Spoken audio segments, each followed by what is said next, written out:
Walk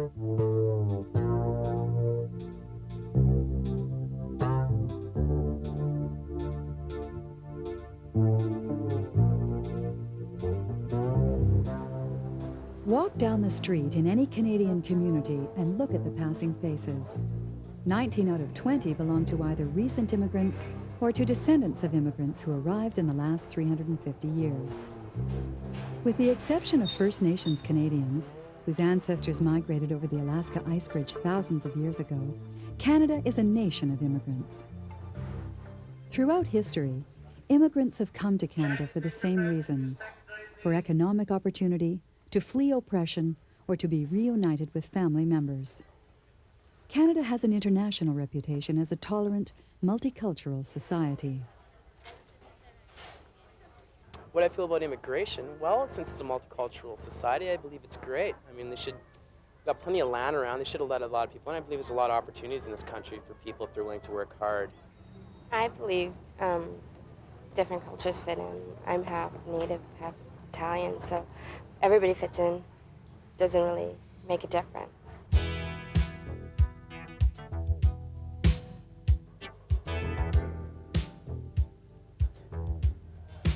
It's hard to imagine a Canada without immigrants, and recent trends have made immigration even more important to Canada's development. Statistics Canada pegs the national birth rate at 1.7 children per female. That's below the rate required to keep the population at its current level.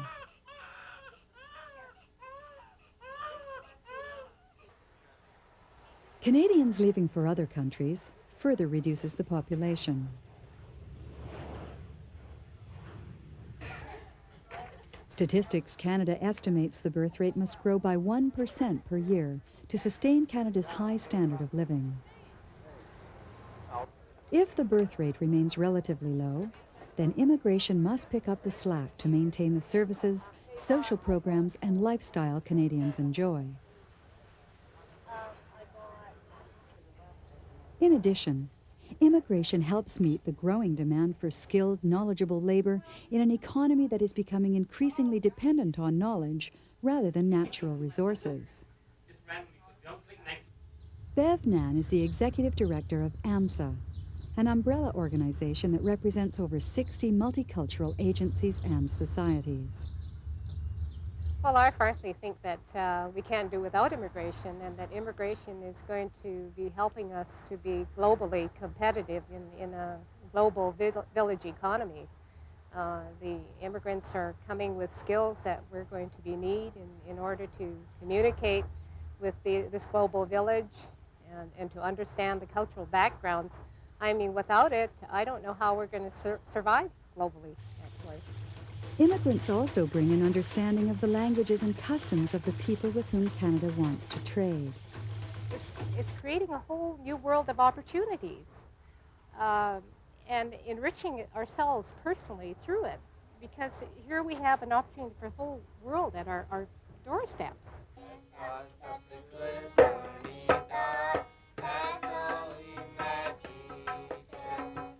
Still, not everyone agrees that immigration is good for Canada. Some Canadians believe immigration threatens the quality and character of Canadian society.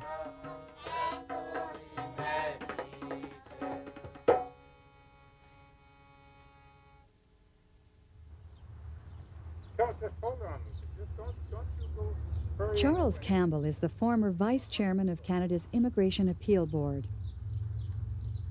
The rules in 1978 eliminated any tests for literacy or labor market skills.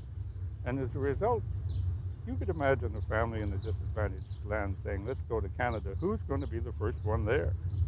And the first one there may come, as the Auditor General clearly pointed out in his report in 1982, that large numbers of them came as a result of bogus marriages and even bogus engagements and that sort of thing.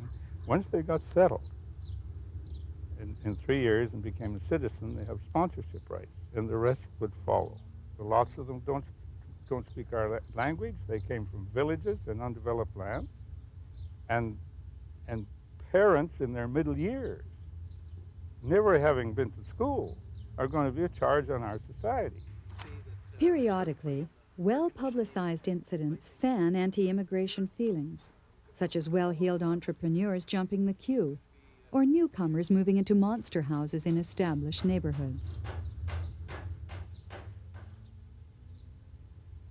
Canada is not a racist society, but I interject here that because these rules are being taken advantage of, I don't say abused because we've provided them for these people to take advantage of. Racism in this country is growing, and it's growing because we're mismanaging our immigration process. Later, we'll examine some of the myths and realities of immigration, but first, some historical background.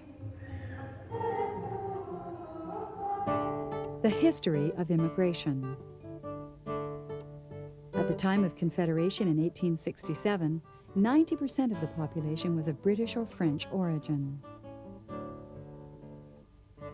From 1880 to 1914, Canada took in a greater number of immigrants as a percentage of its population than at any other time in its history. The opening of the Canadian West attracted a massive wave of immigrants who filled up the vast, thinly populated prairie. That secured Western Canada against possible takeover by the United States, but displaced native populations in the process. Americans, Germans, Ukrainians, and other Europeans were attracted by inexpensive or even free land. Jews came to escape persecution in Tsarist Russia, and the Chinese were recruited to build the railroad and work in mining camps.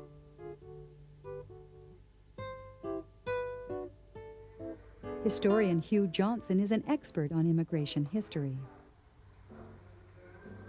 In early Canadian history, there was no perceived need for restrictions. But when the composition of immigration changed to include people from Southern Europe and from Asia, then restrictions were introduced. And you see that starting in the 1880s. The first group targeted were the Chinese. Despite the contribution made by Chinese laborers in building the Canadian Pacific Railway, the Canadian government actively discouraged Chinese immigration, thereby preventing many Chinese Canadians from bringing their families to Canada. The device used to stop them was to impose a head tax, which was set at $50 per immigrant. And in 1885 terms, that's a very substantial amount of money. Immigration policy was also directed against immigrants from India. In 1914, the infamous Komagata Maru incident highlighted a law that allowed the government to turn back any immigrant who did not come by a continuous journey from his country of origin. In the age of steamships, that was a near impossibility. Nearly 400 hopeful Indian immigrants were forced to sit aboard the Komagata Maru in Vancouver's harbor for 2 months before finally being escorted out to sea by the Canadian Navy. Oh, it was unquestionably a racism. And you would be shocked if you were to read the Vancouver newspapers of that day. They were openly and unabashedly racist. This bias against non-white and non-Christian immigration continued well into mid-century. Between 1933 and 1945, Canada's record for admitting Jews fleeing Hitler's Germany was the worst in the Western world. By the late 1960s, Canadians had become more tolerant of non-white immigration. Besides, European circumstances had changed. Prosperity in Western Europe curtailed emigration, while in Eastern Europe, emigration was blocked by oppressive communist regimes. By the 1980s, Europeans represented only 30% of immigrants, with nearly 2/3 of immigration coming from Asia, Africa, the Caribbean, and Latin America.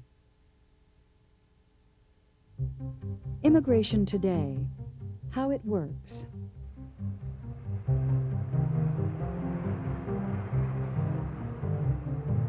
Immigration is the responsibility of the federal government, which determines numbers and standards for entry.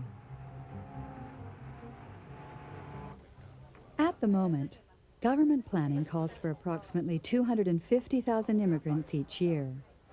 A point system, designed to correspond to Canada's demographic and labour market needs, rates prospective immigrants according to education, work experience, ability to speak English or French, and other criteria.